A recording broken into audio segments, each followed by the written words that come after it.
하나님 말씀은 마태복음 5장 33절에서 37절 말씀입니다. 우리 함께 말씀 우리가 큰 소리로 한번 봉독하십시다. 또 옛사람에게 말한 바 헛 맹세를 하지 말고 내 맹세한 것을 주께 지키라 하였다는 것을 너희가 들었으나 나는 너희에게 이르노니 도무지 맹세하지 말지니 하늘로도 하지 말라 이는 하나님의 보좌임이요 땅으로도 하지 말라 이는 하나님의 발등상임이요 예루살렘으로도 하지 말라 이는 큰 임금의 성임이요 내 머리로도 하지 말라 이는 네가 한 터럭도 희고 검게 할 수 없음이라 오직 너희 말은 옳다 옳다 아니라 아니라 하라 이에서 지나는 것은 악으로부터 나느니라. 아멘. 할렐루야. 아멘. 시간 함께 하신 여러분 주님의 이름으로 축복합니다. 우리 형제자매님들은 대단하신 것 같아요. 우리 2부 예배 마치면 이제 당회가 있잖아요. 그래서 1부에 오시는 분들이 1부 예배 끝나고 기다렸다가 당회까지 하려면 힘들다 그래가지고 미리 알아서 2부에서 더 많이 오시고 지금 시간에 이제 이렇게 또 1부 끝나고 할 일이 있으신 분들이 여기 오신 것 같아요. 그래서 여러분 축복합니다. 오늘 제가 나누고 싶은 주제는 이 말입니다. 함께 한번 읽을까요? 시작. 말이 곧 그 사람이다. 한 번 더요. 말이 곧 그 사람이다. 그 사람 대신에 우리 자기 이름만 넣으십시다. 시작. 말이 곧 고운령이다. 이게 참 부담스러운 문장입니다. 솔직히 말하면. 그리고 이 말을 하기가 참 어려운 문장이에요. 근데 실은 성경은 그렇게 우리에게 알려주고 계십니다. 그게 왜 말이 곧 사람이라는 말이 이게 성경적이냐? 첫 번째로는 하나님의 말씀이 곧 하나님이시기 때문에 그래요. 그리고 우리는 그 하나님의 실은 형상을 가진 존재예요. 그럼 우리가 하나님의 형상을 가진 존재라면 우리도 우리의 말로서 드러나는 우리 자신이 곧 우리 자신인 것이죠. 그래서 참 어렵죠, 이 말이요. 왜냐하면 말에 실수가 없는 사람이 없잖아요. 말에 실수가 있는 존재가 우리니까 우리도 실수가 있는 존재예요. 근데 또 말은 어떤 면에서는 성숙해질 수 있잖아요. 그럼 우리도 성숙해질 수 있는 존재예요. 또 말을 악하게 할 수도 있잖아요. 그리고 우리도 조심해야 되는 게 우리가 악하게 될 수도 있는 것입니다. 그래서 이 정말 온 피조 세계 가운데 말할 수 있는 존재는 실은 인간밖에 없죠. 동물학자들이 동물끼리도 의사소통을 한다고 말을 하잖아요. 근데 의사소통은 단순히 서로의 행동을 위해서 서로 어떤 의미를 전달하는 것이 의사소통이라고 실은 말하지 않습니다. 뭐냐면 말의 중요한 의미는 뭐냐면요. 말에 정보가 담겨지고 그것이 다음 사람에게 전달되는 거예요. 심지어는 다음 세대까지 전달되는 것. 계속해서 전달될 수 있는 것이 말의 진짜 의미예요. 동물들은 서로 소통을 하죠. 어떤 동물은 몇십 개의 소리로 소통한다, 몇백 개의 소리로 소통한다. 그건 하나님이 그들에게도 혼을 주셨으니까 그게 당연히 가능한 거죠. 인간은 이제서야 그거를 이해할 뿐이죠. 그러나 말을 하는 존재는 아니에요. 말을 할 수 있어야 뭐가 가능합니까? 지식의 전달이 가능하죠. 말을 할 수 있어야 규범의 전달이 가능해요. 말을 할 수 있어야 공동체라는 것이 가능하게 됩니다. 그렇지만 실은 동물이나 다른 피조세계가 가지고 있는 비슷하게 보이는 종류의 것들은 실은 다 말이 아니에요. 그러니까 온 창조세계에 말하는 존재는 실은 인간밖에 없고, 놀랍게도 인간은 그 말 안에 하나님과 소통할 수 있는 놀라운 기능까지도 포함이 되어 있어요. 그래서 실은 이것은 우리 삶의 제일 중요한 한 가지 이슈가 있다면 실은 우리의 말이죠. 우리의 말을 어떻게 우리가 다룰 것이냐가 우리의 삶의 신앙생활에 있어서 굉장히 핵심적인 주제가 됩니다. 역시 이 말이라는 주제는 아마 수천 수만 권의 책들이 나왔을 것이고 말에 대한 여러 가지 주제도 많이 있습니다. 그래서 오늘은 요 관점으로 말이 곧 사람이라는 관점에 대해서 몇 가지 말씀을 나누고 있습니다. 또 옛사람에게 말한 바 헛맹세를 하지 말고, 이 십계명에 보면 내 이웃에게 거짓 증거하지 말라 그러죠. 거짓말하지 말라, 그리고 속이지 말라고 말씀하세요. 또 옛사람에게 말한 바 헛맹세를 하지 말고 내 맹세한 것을 주께 지키라라고 말했습니다. 근데 맹세라는 단어가 여기서는 사람과 사람 사이의 말도 있지만 실은 사람과 하나님 사이의 말을 좀 먼저 생각하고 있는 것을 보게 돼요. 왜냐하면 너의 맹세한 것이라고 말했잖아요. 그것을 주께 지키라 그렇게 말하죠. 그러니까 이 맹세의 대상은 누구냐면 주님이라는 것입니다. 그죠?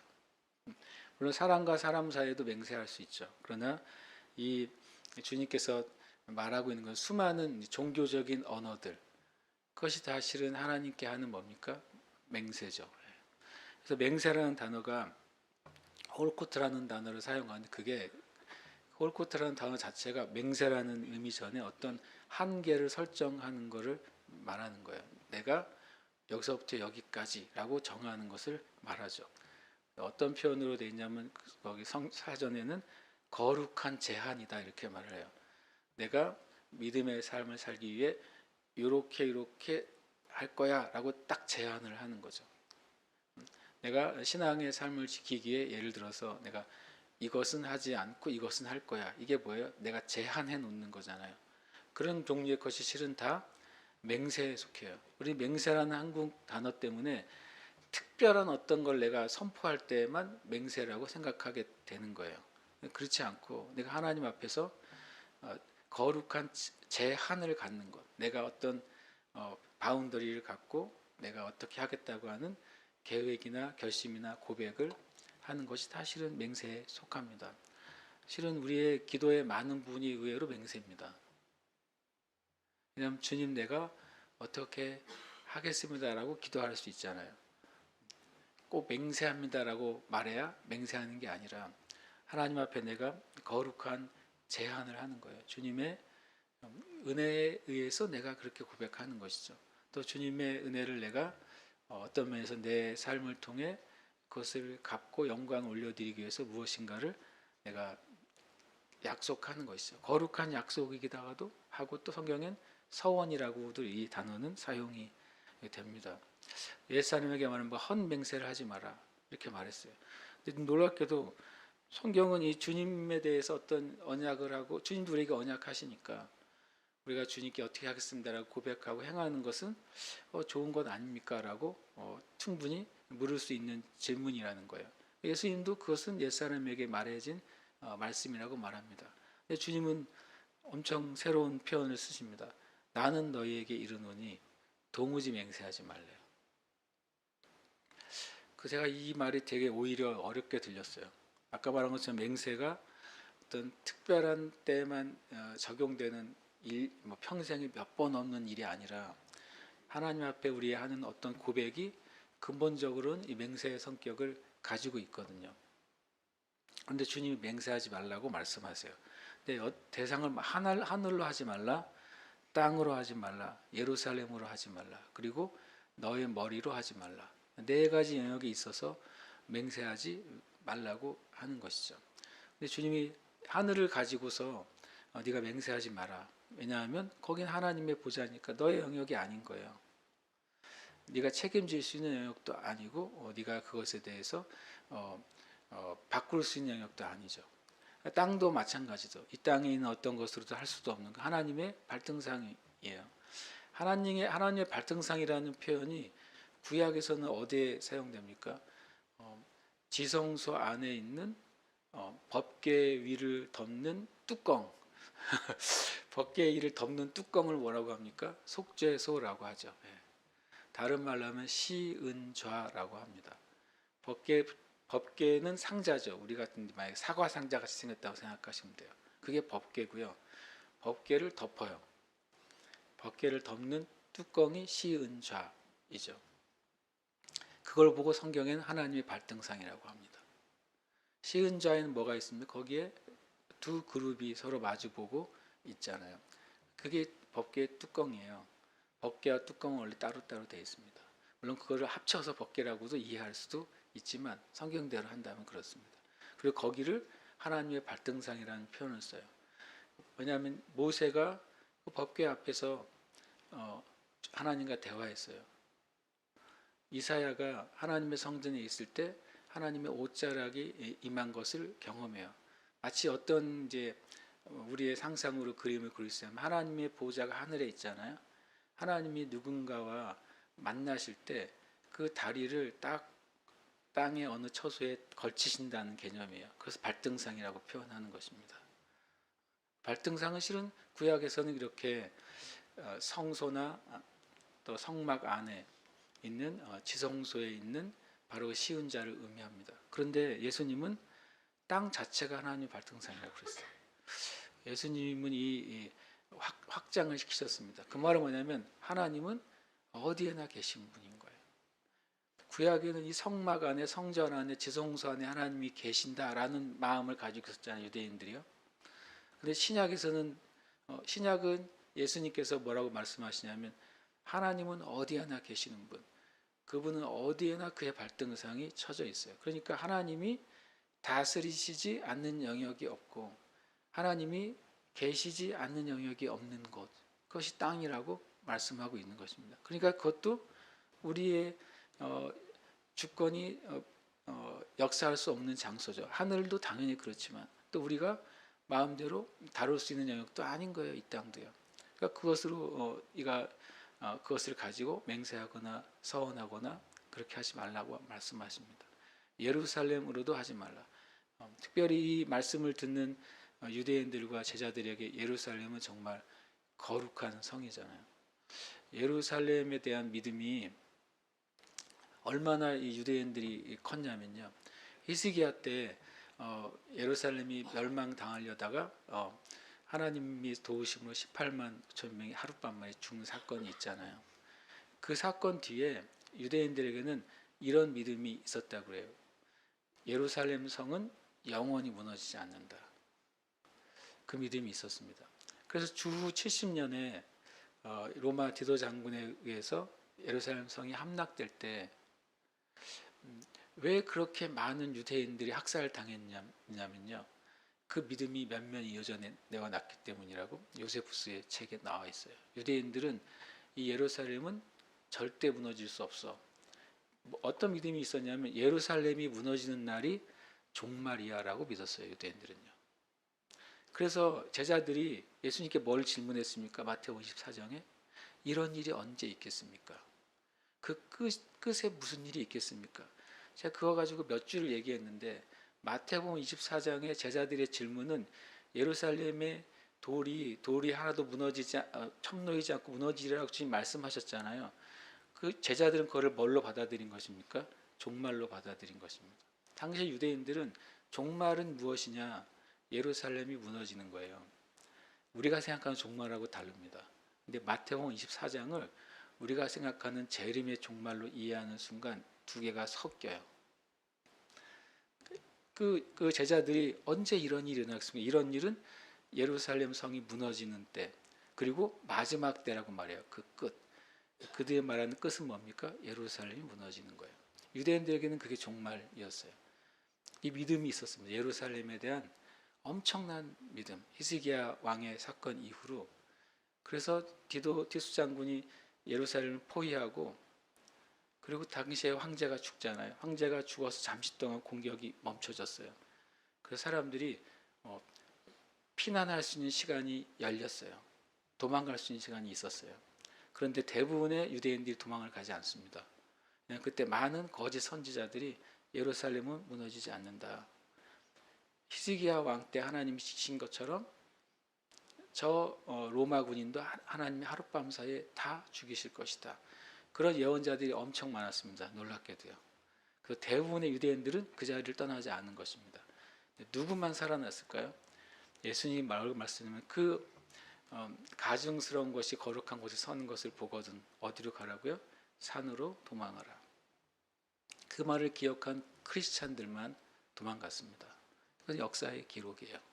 예루살렘이 무너질 때 기독교인들만 다른 산 쪽에 있는 도시로 피난하게 돼요. 그 나머지 유대인들은 대부분 죽죠. 대부분 죽고 대부분 노예로 팔려갑니다. 그러니까 예루살렘이 얼마나 이들에게 큰 가치가 있었어요. 근데 주님이 그 예루살렘으로 하지 말라고 하는 거예요. 이것도 너희들 성이 아니고 너희들을 위한 성도 아니, 이것은 바로 큰 임금의 성, 하나님의 소유란 소리예요. 그러니까 너희들이 좌지우지할 수 없고 권세를 주장할 수 없는 것, 하늘도 땅도 예루살렘도, 그것으로 너희가 맹세하지 마라고 주님이 말씀하시죠. 왜냐하면 이들이 그렇게 해왔던 거예요. 유대인들이요. 나는 하늘을 걸고 맹세해, 나는 온 땅을 걸고 맹세해, 나는 예루살렘 걸고 맹세해, 이렇게 하는 거죠. 그리고 또 하나는 마지막으로 내 머리로도 하지 말라 합니다. 우리의 지식, 또 우리의 힘, 또 우리가 가지고 있는 어떤 것을 가지고 그걸 도박하듯이 맹세하지 말라고 합니다. 근데 실은 우리의 지식과 지혜로 우리 머리카락 한 턱도 희고 검게 할 수 없죠. 다른 말씀에는 우리의 수명을 조금 더 늘리게 할 수 없죠. 우리가 이 모든 영역에 하늘이든지 땅이든지 예루살렘이든지 심지어는 우리 자신에 대해서도 어떤 권리도 없고 그것을 주장할 수 있는 어떤 능력도 존재하지 않는다라는 사실을 주님 말씀하세요. 그러면서 오직 너희 말은, 이 33절부터 36절까지는 맹세에 대해서 얘기하다 갑자기 마지막은 뭘로 말합니까? 너희 말은 이라고 합니다. 결국엔 주님 하고 싶은 말은 뭐예요? 말에 대해서 말하는 거예요. 앞에는 옛사람에게는 헛맹세하지 말라라고 말씀을 시작했다가 하늘로도 땅으로도 예루살렘으로도 너 자신으로도 맹세하지 마라고 하셨다가 그 하나로 딱 모아서 뭐라고 말해? 너희 말이라고 말하는 거죠. 우리 말 자체가 다 뭐와 같다는 거예요? 맹세와 같다고 주님 말씀하신 거예요. 주님이 그렇게 말씀하고 있어요. 이 문장 안에서는, 이 말씀 안에서는 마치 우리의 모든 말은 내가 말하는 족족 그것은 뭐와 같다? 맹세와 같은 것이라고 말해요. 근데 우리는 여러분 언제 맹세해 봤어요? 그러면 나 몇 년 전에 한 맹세해 봤어요. 이렇게 말할 수는 있잖아요. 근데 예수님 그렇게 말씀하시지 않는 거예요. 너의 모든 말은 너의 맹세다. 예수님이 하신 말씀이잖아요. 그렇죠? 그런데 주님이 맹세하는 방법, 말하는 방법을 가르쳐 주셨어요. 만약 말을 어떻게 해야 되는지에 대한 말씀을 찾으려면 잠언과 전도서 말씀을 찾으면 엄청 많은 문장들 우리가 찾아낼 수 있어요. 그래서 대부분 말에 대한 강의나 말에 대한 메시지는 잠언, 전도서에서 엄청난 지혜가 쏟아져 나오잖아요. 근데 제가 보기엔 예수님의 말씀이시잖아요. 말씀 자체이시잖아요. 잠언, 전도서 다 합친 것을 합치면 이거보다 이게 더 중요하다고 저는 생각해요. 저는 그렇게, 왜냐하면 주님의 말씀이 항상 모든 진리의 꼭대기에 있으니까. 주님의 기준은 말에 대한 하는 방법은 딱 하나예요. 옳다 아니라 하라. 이 몇 단어가 말에 대한 최고의 진리입니다. 맞습니까? 주님이 하신 말씀이니까요. 이에서 지나는 것은 악으로부터 난다고 말씀하고 있습니다. 실은 옳다 아니라 정말 심플한 주님의 진리잖아요. 그냥 기억하기도 좋습니다. 그러니까 우리가 우리의 말 자체가 의미 자체일 때, 말 자체가 동기와 목적 자체일 때, 이게 바로 옳다 아니다 라고 말하는 것이죠. 그것은 정말 그렇게 말하기가 어려워요. 어떤 사람이 자기의 동기와 목적을 그대로 담아서 말하기 시작하면 무슨 일이 발생할까요? 아마 난리가 날 겁니다. 끊임없는 싸움과 다툼이 일어날 거예요. 그만큼 우리가 이 진리에 아직 접근이 되어 있지 않는 거예요, 실은요. 제가 이걸 계속 보여드립니다. 지금 복이 있는 삶에 대해서 나누고 있어요. 마태복음 5장, 6장, 7장 말씀은 저는 하늘의 삶이죠. 참된 복의 삶을 말씀하고 있다고 저는 이제 바라보고 말씀을 이해하고 있습니다. 그리고 그것은 이 세상에서 소금과 빛으로 살아가는 삶입니다. 우리가 소금과 빛으로 살아갈 때 그것이 하나님 나라의 삶을 사는 거예요. 그리고 그것은 하나님이 보시기에 성도의 착한 행실을 이 세상 가운데 드러내는 삶이라고 말씀하고, 그것은 실은 놀랍게도 하나님의 계명을 행하는 삶이라고 말합니다. 근데 계명을 행하는 삶, 그러면 성경에는 토라의 율법을 생각하기 쉽잖아요. 근데 주님이 말씀하시는 계명의 기준은 토라와 율법을 지켰던 서기관과 바리새인 율법학자들보다 더 높은 수준의 의를 가지고 있는 삶이라고 말씀하셨어요. 높은 수준의 삶은, 의는 바로 마음의 의를 말하는 것이고, 마음의 의는 오직 예수 그리스도를 통해만 우리에게 주어지는 의라는 것을 말씀하십니다. 그래서 그런 것으로 모든 성경의 주제를 우리에게 풀어주십니다. 여기서 몇 가지 이제 주제를 제가 나누고 싶습니다. 함께 읽겠습니다. 믿음의 상태는 말로 측정된다. 한 번 더요. 믿음의 상태는 말로 측정된다. 이 앞에 한 단어만 넣으면 돼요. 나의 믿음의 상태는 말로 측정이 되는 것입니다. 진짜 말로 측정이 가능해요. 이 말씀 함께 읽겠습니다. 시작. 내 말로 의롭다함을 받고 내 말로 정죄함을 받으리라. 그러니까 이런 표현들이 다른 말씀들하고 이렇게 겹쳐질 때가 있어요. 믿음으로 의롭다함을 받는 거 아니에요? 만약에 누가 이렇게 여기다 이 문장이 뭐예요? 믿음으로 의롭다함을 받는 거죠. 그리고 불신하면 정죄함을 받는 거 아니에요? 라고 이제 말씀을 여기저기 이제 이해하시는 분들은 그렇게 한번 생각해 볼 수 있는 문장이 되는 거예요. 우리의 말이 우리가 의롭다 하는 것을 받거나 받지 못하게 된다고 말합니다. 이것은 또 어떤 말과 같이 짜게 돼서 연결할 수 있는 바로 이 말씀이에요. 이 말씀은 너무나도 우리가 잘 알죠. 함께 읽겠습니다.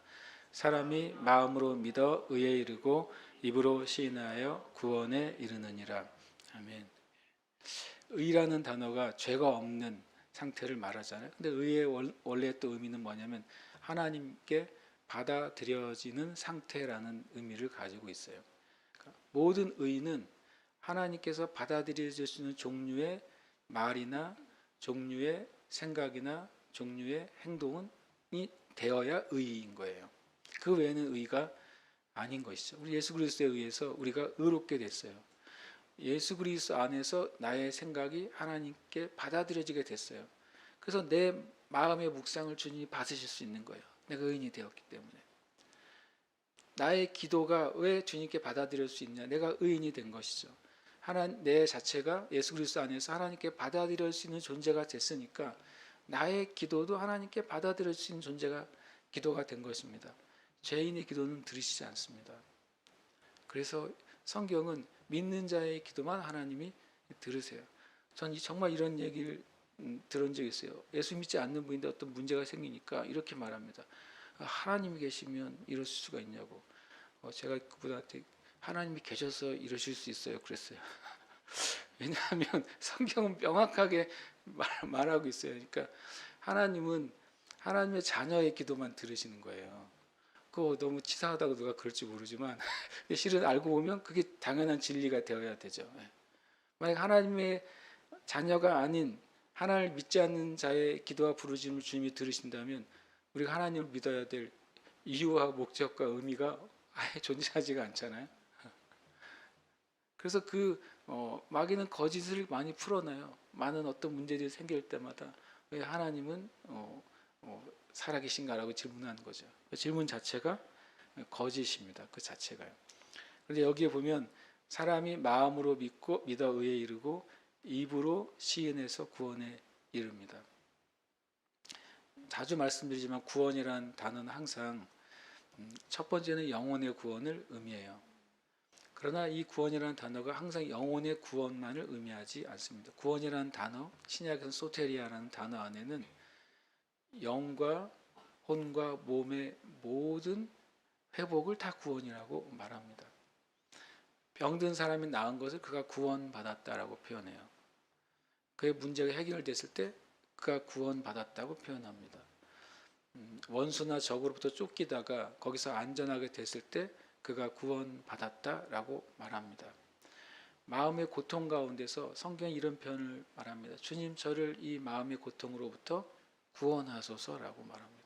실은 구원은 우리의 영혼의 구원에서부터 우리 모든 인생에 원래 하나님이 주신 그 자리로 회복되는 것이 다 구원이에요.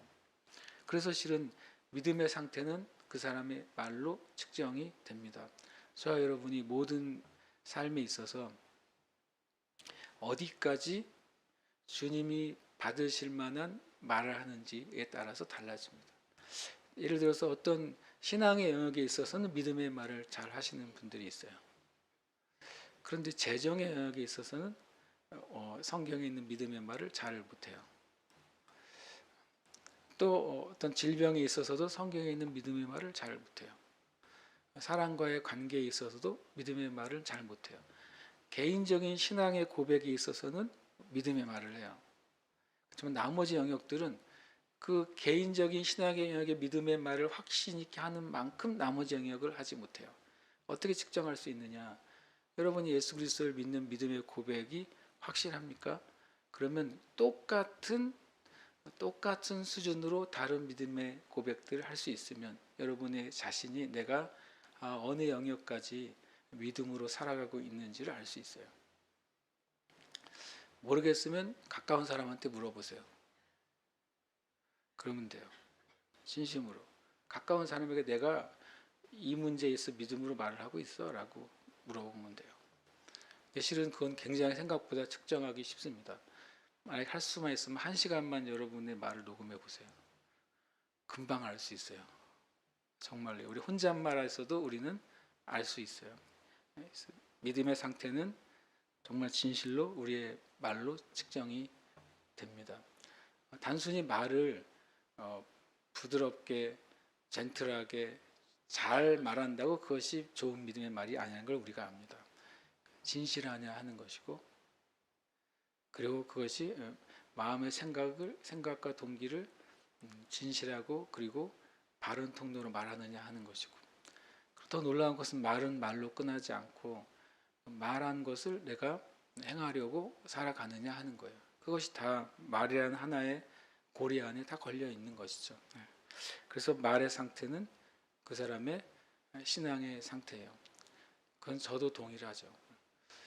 늘 이것은 참 어떻게 보면 주님 앞에서 우리가 우리 자신을 돌아봐야 될 무거운 주제이기도 한 것입니다. 그래서 우리는 기도해야 됩니다. 우리의 혀가 진리의 말씀으로 길들여지도록. 야고보서에서는 가장 길들이기 어려운 게 우리의 혀라고 그랬어요. 세상에서 가장 길들이기 어려운 것이 우리의 혀인 것이죠. 저와 여러분이 말 안 하고 살 수는 없잖아요. 말을 한다면 이 믿음의 상태의 말을 하게 되시길 축복합니다. 두 번째 주제는 함께 읽겠습니다. 시작. 말은 모든 것의 통로가 된다. 말은 모든 것의 통로가 됩니다. 모든 것이 나타나는 통로가 된다는 소리입니다. 그것이 좋은 것이든 나쁜 것이든 무엇인가 나에게 주어지면 그것은 말로부터 시작돼요. 저와 여러분이 언젠가 했던 말이 지금 내가 소유하고 있는 모든 것의 시작입니다. 놀랍게도요.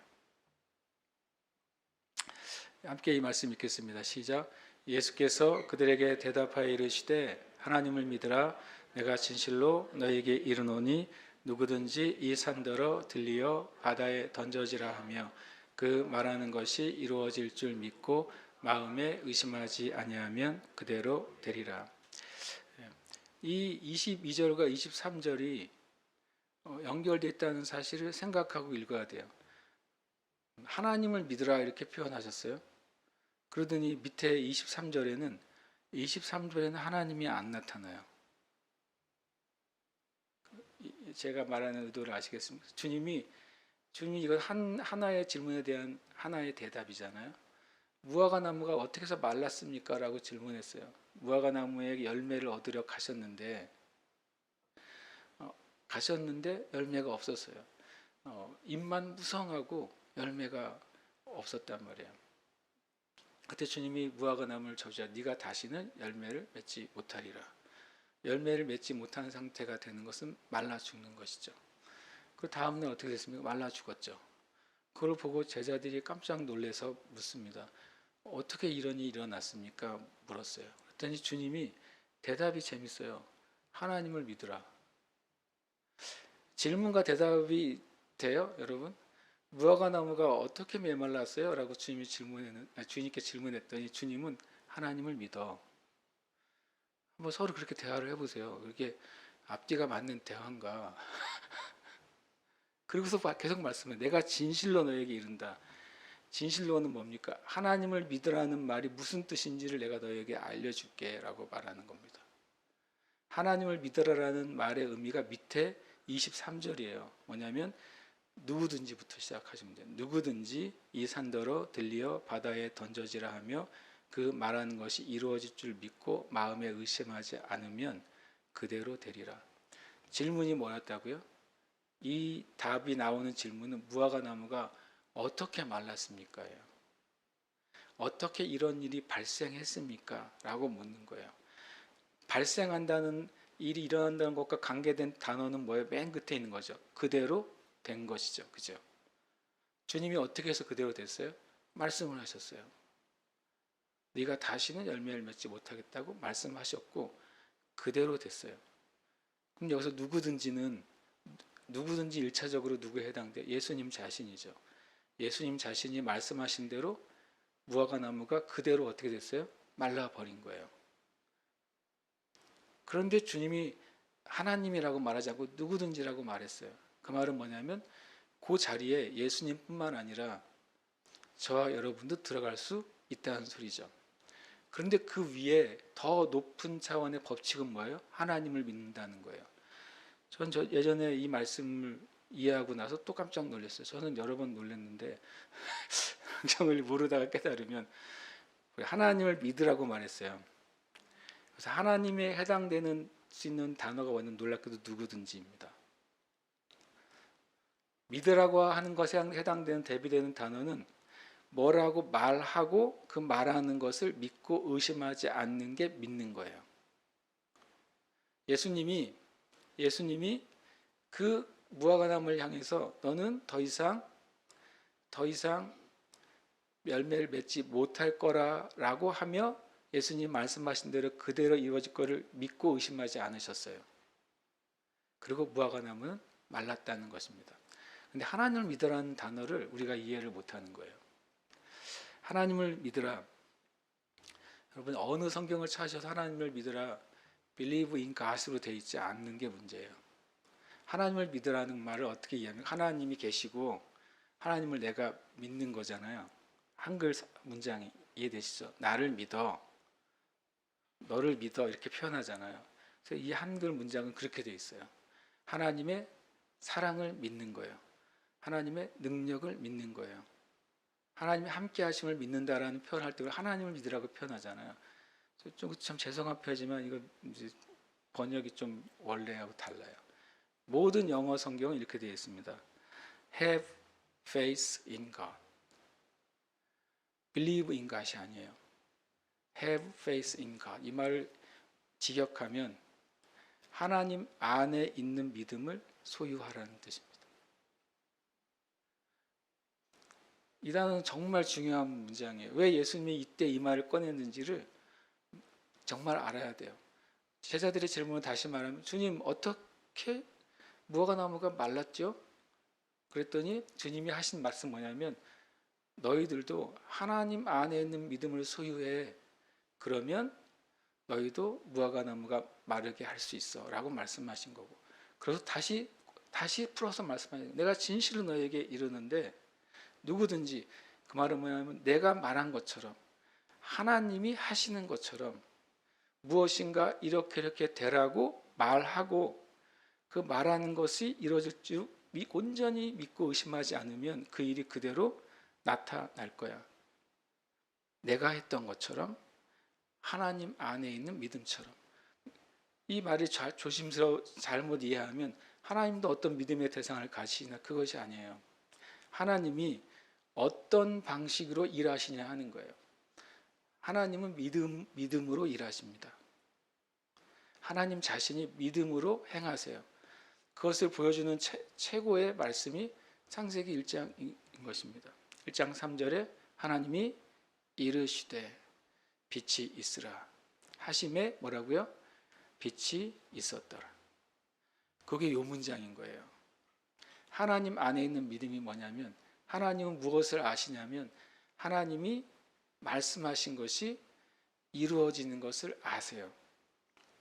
성경에 여러분 하나님이 이런 표현이 있나요? 하나님이 이렇게 생각하셨더니 그렇게 되었다. 놀랍게도 없어요. 하나님 그렇게 일하실 수도 있잖아요. 전능하시니까. 하나님은 이렇게 말하시고, 그렇지만 하나님은 말씀하시고 이루십니다. 이게 하나님이 일하시는 방법이에요. 하나님은 믿음으로 일하십니다.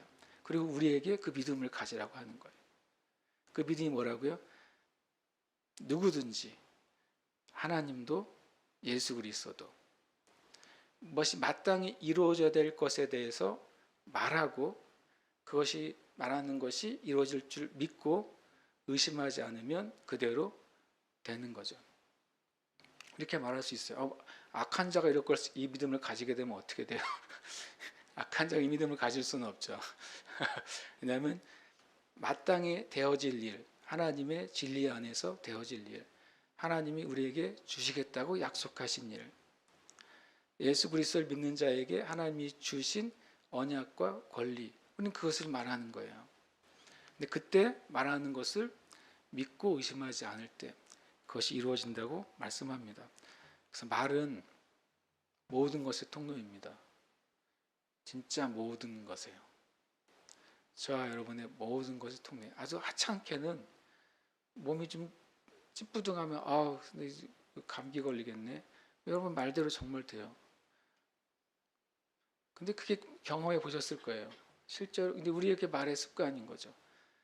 그리고 의심하지 않아요. 감기에 걸릴 것을. 그대로 돼요.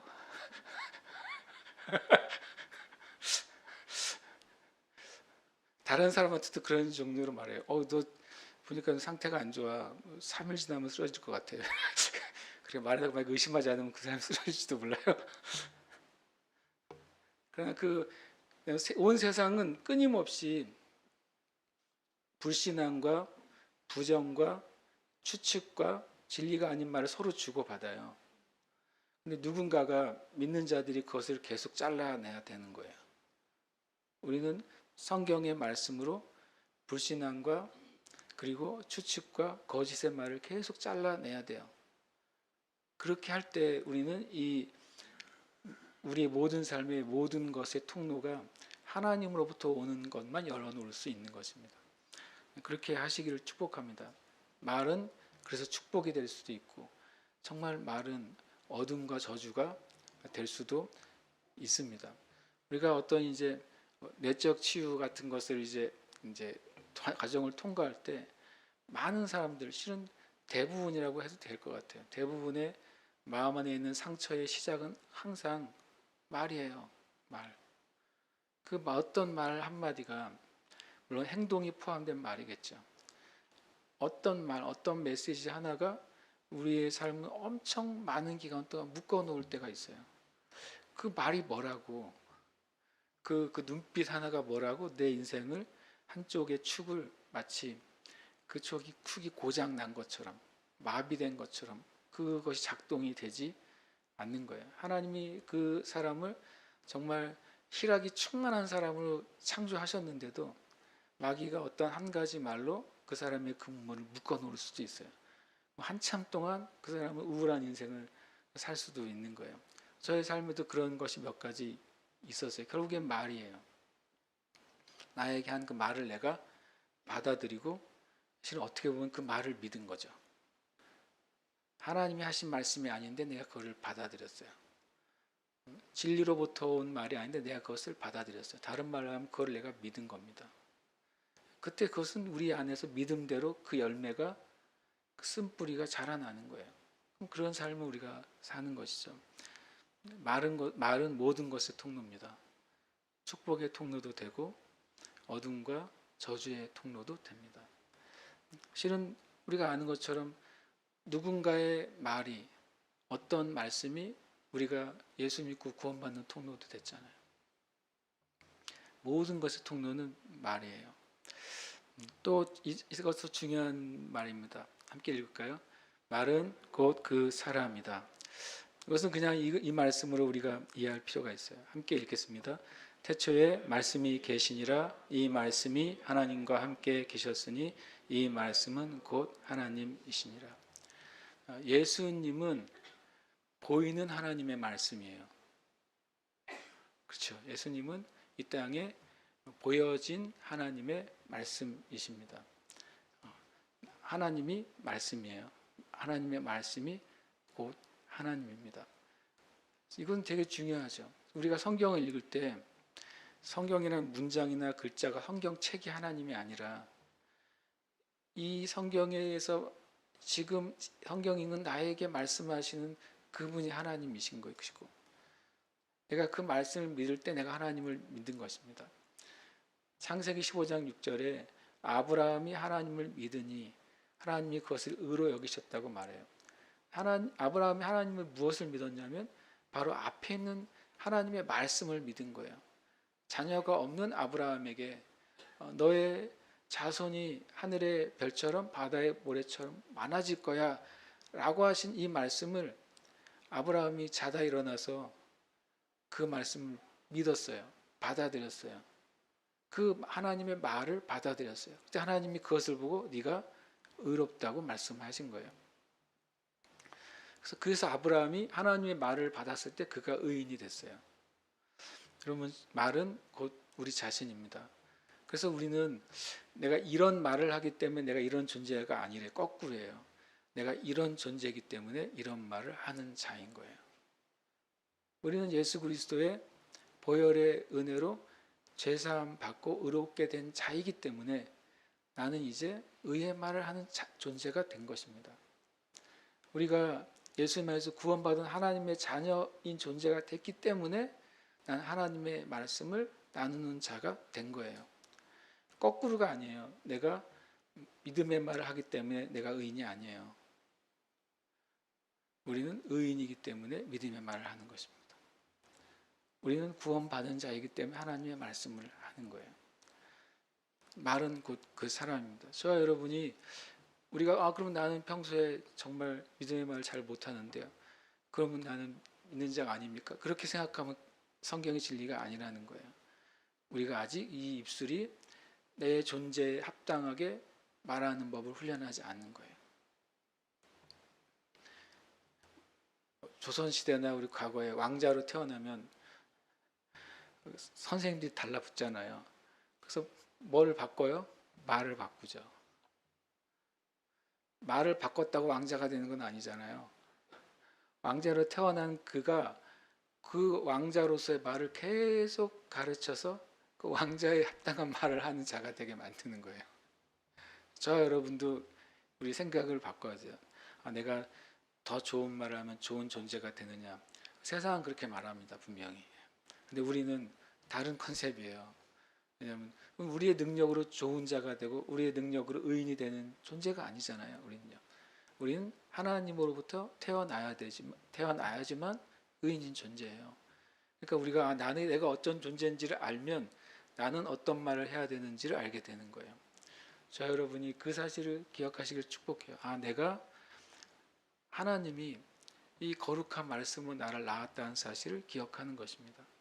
하나님이 예수님의 보혈로 나를 낳았다는 사실을 기억하는 거예요. 내가 예수님의 은혜에서 내가 누군지를 기억하는 거예요. 그래서 내가 이 말을 하는 거예요. 그래서 내가 이 말은 하지 않는 거예요. 우리는 내가 이렇게 하지 않아야지 이 밑에서 시작하는 것이죠. 그러나 이 문장의 의미는 말은 곧 그 사람이라고 하는 의미는 노력을 의미하는 게 아니에요. 내가 누구인지를 알면 그것에 합당한 말을 우리는 우리 안에 담기 시작해야 돼요. 내 생각에 담기 시작해야 돼요. 내 사상에 담기 시작해야 돼요. 하나님이 나를 어떤 존재로 만드셨는지를 알게 되면 내가 나와 합당하지 않는 책은 내가 담으면 안 되는 거예요. 내 존재와 합당하지 않는 거예요. 내 존재에 합당하지 않는 데이터는 내가 거절해야 되는 거예요. 그게 바로 우리가 믿음으로 살아가는 방법인 것입니다. 함께 읽겠습니다. 시작. 하나님도 말을 사용하고 사단도 말을 사용합니다. 참 깜도 안 되는 사단이 말을 사용해요. 근데 또 말씀을 사용해요, 사단도요. 하나님이 사용한 말은 진리의 말씀입니다. 한번 읽겠습니다. 시작. 주께서 내게 말씀하시고 또 친히 이루셨사오니. 이사야의 주님에 대한 고백 중에 한 문장이에요. 근데 실은 이 문장이 의미하는 바가 되게 저는 은혜가 있었어요. 주께서 말씀하시고 이루세요. 지금 항상 그러세요. 주님이 심지어는 홀로 행하셨을 창세기 때에도 말씀하시고 이루셨어요. 그리고 사람을 창조하시고서 주님은 말씀하시고 이루십니다. 우리가 하는 출애굽 때에도 주님은 말씀하시고 말씀하신 것을 모세 아론이 받아서 선포할 때 이루십니다. 하나님은 계속 말을 사용하십니다. 그런데 하나님의 말은 진리를 사용하시는 겁니다. 하나님은 회전하는 그림자도 없으세요. 주님의 말씀에는 말씀하시는 것 이외의 의도는 없어요. 말씀하신 것 이외의 목적은 없어요. 말씀 자체가 주님의 의도고 주님의 목적이고 말씀 자체가 바로 진리이고 그것이 성취됩니다. 오직 하나님은 진리의 말씀을 사용하시죠.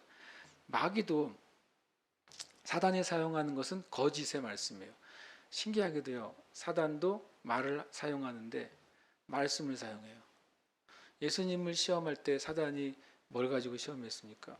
성경 구절을 들이댔어요. 놀랍게도요. 그것을 알 수 있어요. 그래서 성경에 사단도 자기의 종을 빛의 사자로 의의 종으로 가장할 수 있다고 그랬어요. 그 빛의 사자로 가장된 마귀의 종들은 뭘 하는 자들입니까? 말씀을 전하는 자들인 거예요. 그러나 거짓의 말씀을 전하는 것이죠.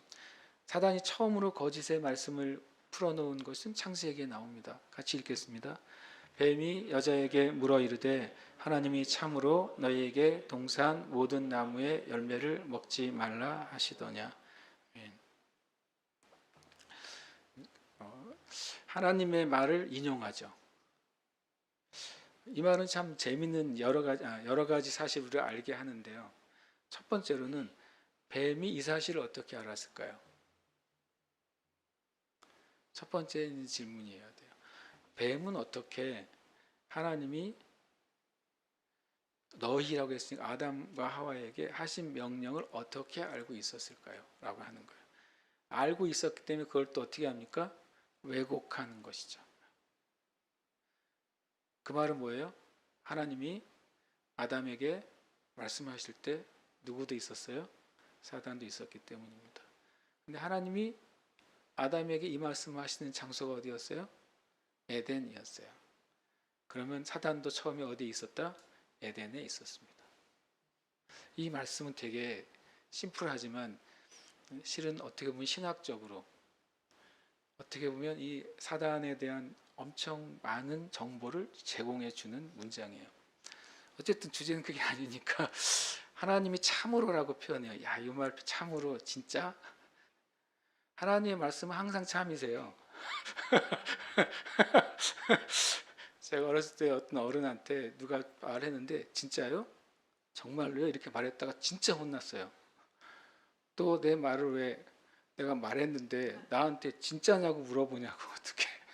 그거 생각해 보니까 그 질문은 굉장히 내가 그분에게 신뢰가 되는 말이라는 사실을 나는 그냥 습관적으로 한 말이었거든요.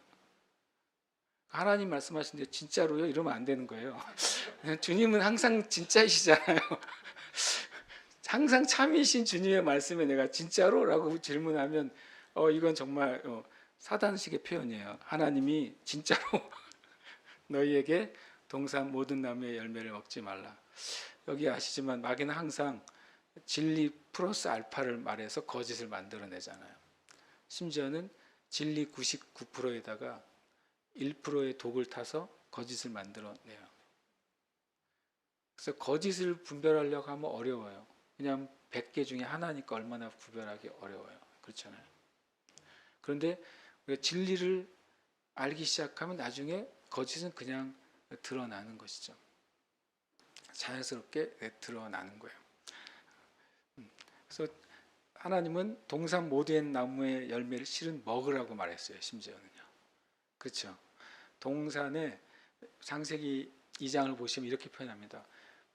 보기에도 좋고 먹기에도 좋은 나무라고 표현해요. 실은 우리 선악을 알게 하는 나무 열매를 보암직도 하고 먹음직도 하고 지혜롭게 할 만큼 탐스럽게 하는 나무라고 돼 있잖아요.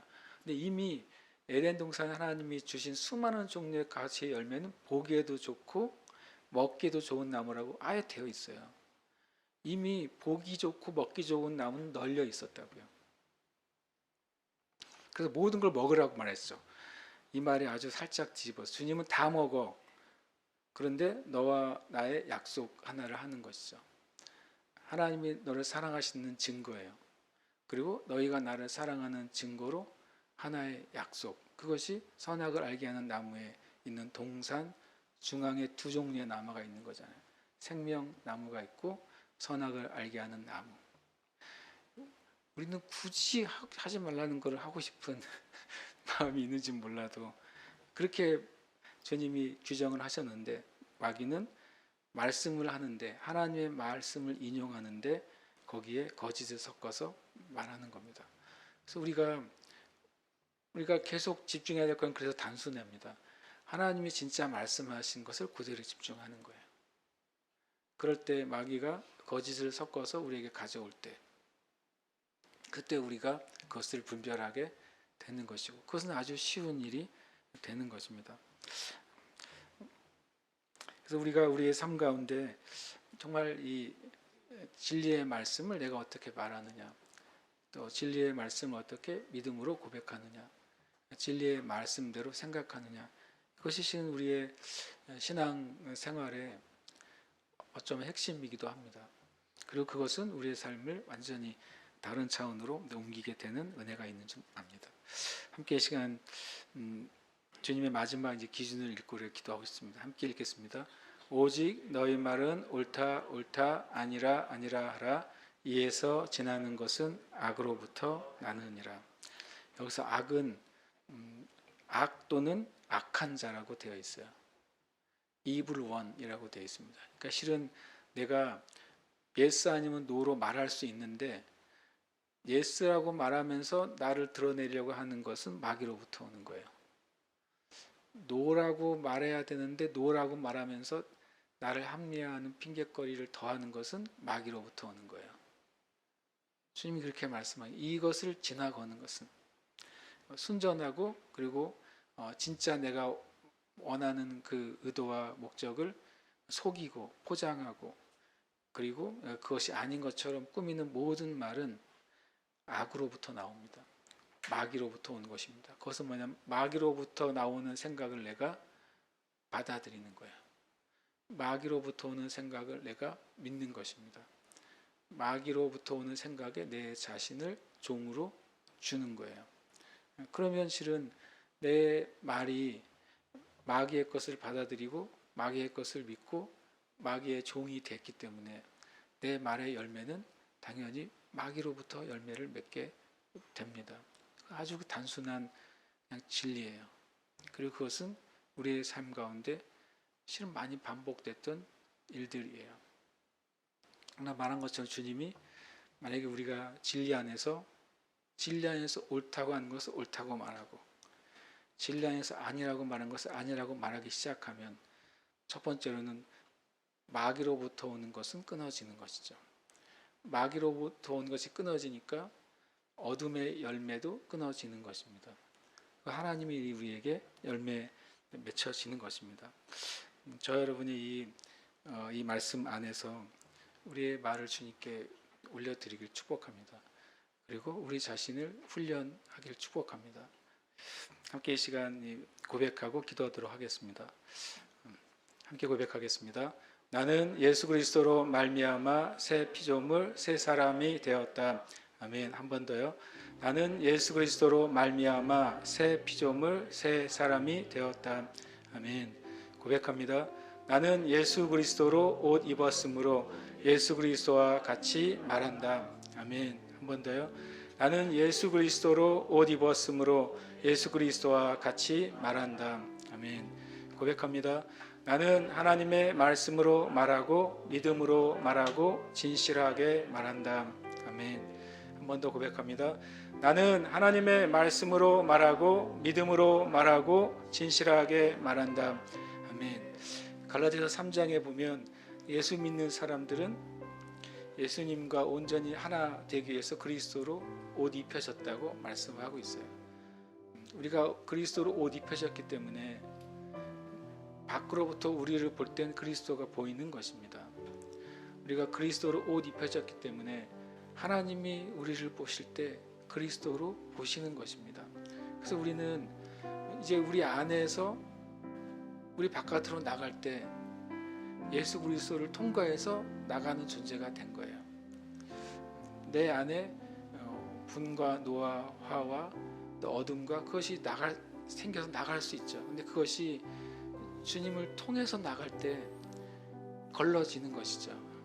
그것이 주님이 우리에게 주시는 은혜고, 내가 주님께 그것을 맡겨드릴 때 지금 내 마음에, 내 생각에, 내 기준에 이러한 것들이 내 안에서 이제 밖으로 나갑니다. 나갔는데 예수 그리스도를 통과할 때 진리가 아닌 것, 하나님의 말씀이 아닌 것, 진실한 것이 아닌 것은 통과가 못 되면 되는 거 아니에요. 통과가 못 되고 진실하고 진리고 하나님의 말씀만 주님을 통과해서 나가는 것입니다. 그렇게 하려면 우리가 주님께 그걸 맡겨드려야 돼요. 갈라디아서는 우리 안에 육체의 소욕이 있고 성령의 소욕이 같이 존재한다고 말합니다. 내가 육체의 갈망, 육체의 소욕에 받아들이느냐, 그것이 예스라고 말하느냐, 아니면 성령의 소욕, 하나님의 뜻대로 우리가 살기를 원하시는 성령님의 감동과 인도하심에 내 자신을 예스라고 말하느냐, 그에 따라 우리가 우리 안에 있는 것들이 놀랍게도 변화되는 것을 우리는 경험하는 것입니다. 함께 이 시간 우리의 이름을 넣어서 고백하고, 여러분이 이미 많이 하셨겠지만 오늘 그 고백은 좋은 것 같아요. 주님, 저의 입술을 주님께 맡겨드려요. 저의 혀의 파수꾼을 세워주시고, 저의 생각과 말이 성경의 진리와 주님의 말씀에 한 일렬로 정렬이 되게 하여 주시옵소서. 주님의 은혜가 우리에게 필요하다는 것을 고백합니다. 함께 이 시간 이름을 넣어서 고백하고 기도하겠습니다. 고운령은 예수 그리스도로 말미암아 새 피조물 새 사람이 되었다. 고운령은 예수 그리스도로 옷 입었으므로 예수 그리스도와 같이 말한다. 고운령은 하나님의 말씀으로 말하고 믿음으로 말하고 진실하게 말한다. 아멘.